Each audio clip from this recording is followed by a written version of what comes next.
What's up, everybody? Welcome back to our channel, Kono Pro. Coming at you with another video here on this subfloor framing we're doing. So basically what we're going to be doing now is throwing in some pressure blocks. Okay, you see how I have this? Basically I just took the 2x10, those are 2x10 floor joists, and I just laid down, a 2x10 by 14 footer, and now I'm just going through and marking my stud layout, and then I move it over and then mark my stud layout. Okay, right below this 2x10 is a girder.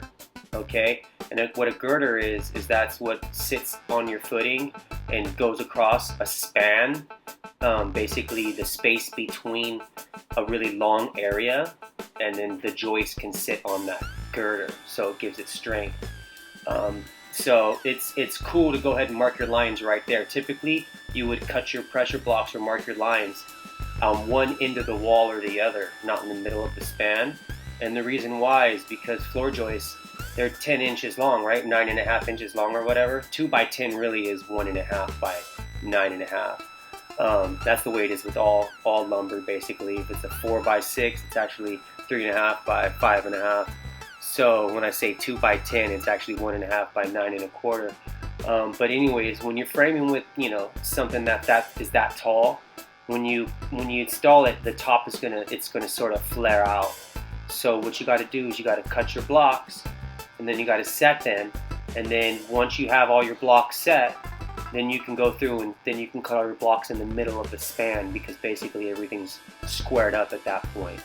And what I mean by middle of the span, meaning that after these blocks are done right here on this girder, you can do your front edge blocks, the one on top of the form on the foundation right there, or you can do your back blocks over next to where the ledger is. And the back ledger, we're not going to be putting blocks because we have hangers back there, and that's what the plans call out for. But you see how I'm just cutting this right there?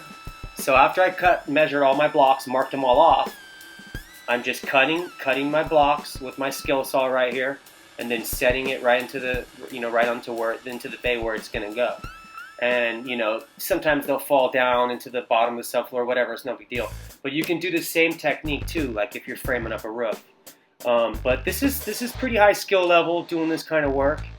It's not, sometimes, like, if you want to rate it from skill level from 1 to extremely professional, I'd say this is probably extremely professional. We're right there, close to it. But you see my skill saw has a sky hook on it, so that way when I'm not using it, I can either set it, I can lock it onto a floor joist or whatever. Typical framers will use, stuff like that. But you see here, like I did, I just marked the line. I marked a line and then moved it over my 1.5 inch to the next joist. Marked that line, moved it over 1.5 inch to my next joist. And then after I marked everything, I like to go through and square it all off like I did, and then cut it all. And you'll see in a minute, I'm gonna sort of point out, I'm gonna walk around and show you all where you have to put floor joists. But basically where you have to install them, of course, is on all your perimeter of your walls, okay, on top of a girder like this in the center of your room. And then you want to put it every 4 feet, basically, so you have nailing for your plywood, all right, for your tongue and groove, 3/4 inch subfloor plywood, which is what we're going to be installing. And that's going to be another video. Oh yeah. So see, once I set the block in there, you don't want it to be too tight, because if so, when you're hitting it with your hammer, it'll snap that block right in half. So that's why you just want to cut it just a hair, just tight. You don't want it too loose. But if it's loose, a little teeny bit, it's not that big of a deal. It's rough framing. You just got to put a couple extra nails in it. But the tighter the better. And then see, we're toenailing nails into it. So basically you can see how I'm shooting nails, toenailing them, shooting it through that 2x into that other little block. And then I'm going to take my square and make sure it's square with my 2x6. And then I'm going to go down there. Typically, you do 4 nails.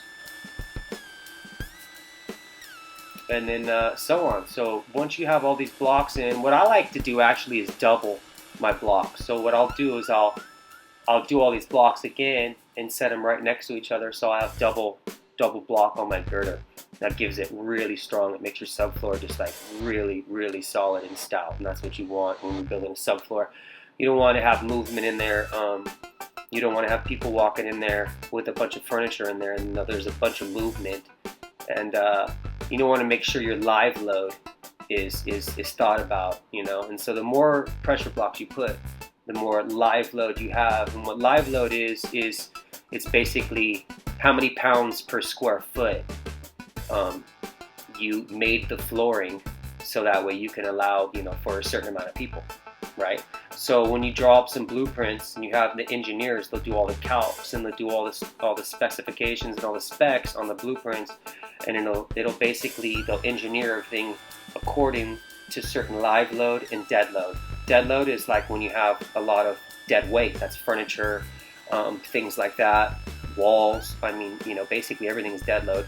That's not moving around. Live load, they mean like a bunch of people, animals. If you're throwing a party, you might have 20 people in there.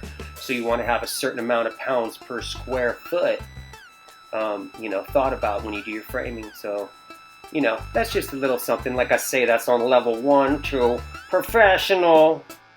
Yeah. Some of my videos, there's it's just basically to give you all sort of an idea of what it takes to do certain work. So let's say you're a homeowner, or a developer, and you're not really a hands-on type person, and you want to do a project like this, and you hire a bunch of guys, and they say they're highly qualified or whatever. Typically I would recommend, you have to use licensed guys, but let's say for some reason, it doesn't happen, and you're using your brother and his buddies or whatever. Okay, fine. You could watch my videos, and you could see, well, I don't know, bro, like it doesn't look like you put a block here, it doesn't look like you put enough nails there. If you watch this video on Know Pro, it shows, basically how it's supposed to look and the way the work is supposed to be done. So it basically gives you some experience, so you watch my video, then you have a little experience. And 2, if you're like, a new person, you're trying to get into the construction industry, and you're going to go to a job site and you've never been to a job site, or just on jobs in general, construction, you watch my videos, you can get a little feel of how it is on a job site, what's going to be expected, how people and other workers are going to expect you to do things.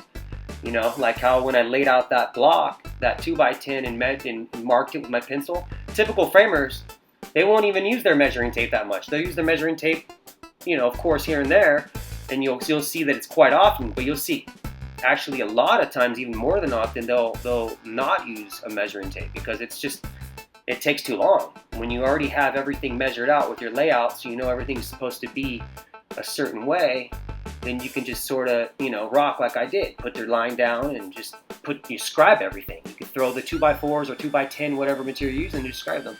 You see, got all those blocks in. I like to keep them nice and lined up. And then we'll put another one, we'll double that up right there at that girder.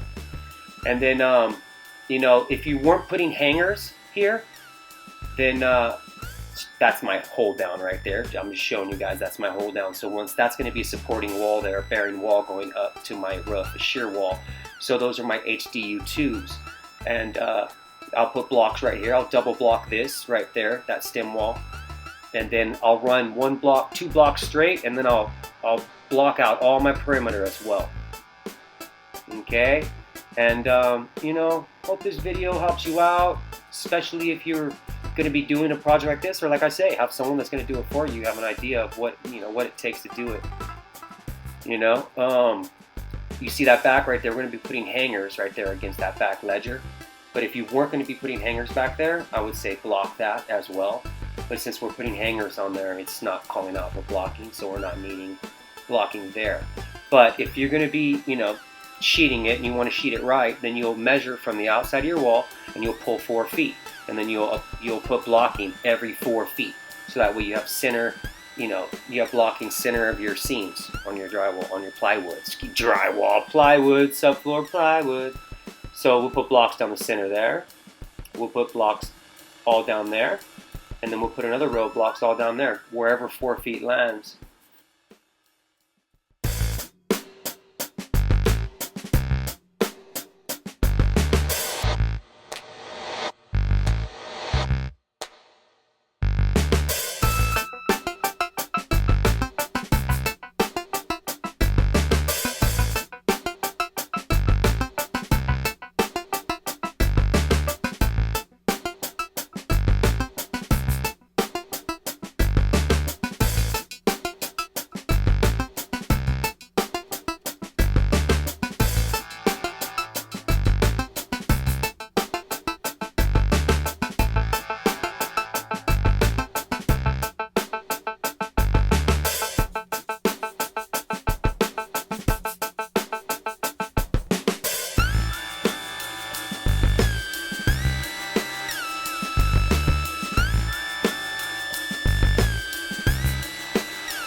There it is, everybody. We got our pressure blocks installed all along our perimeter, and then every 4 feet accordingly to our plywood, subfloor plywood layout. All right, pay attention to that and you'll be good and ready to rock. And also your bearing walls, make sure you have double blocking there or double joist there, okay, wherever any bearing wall is going to be.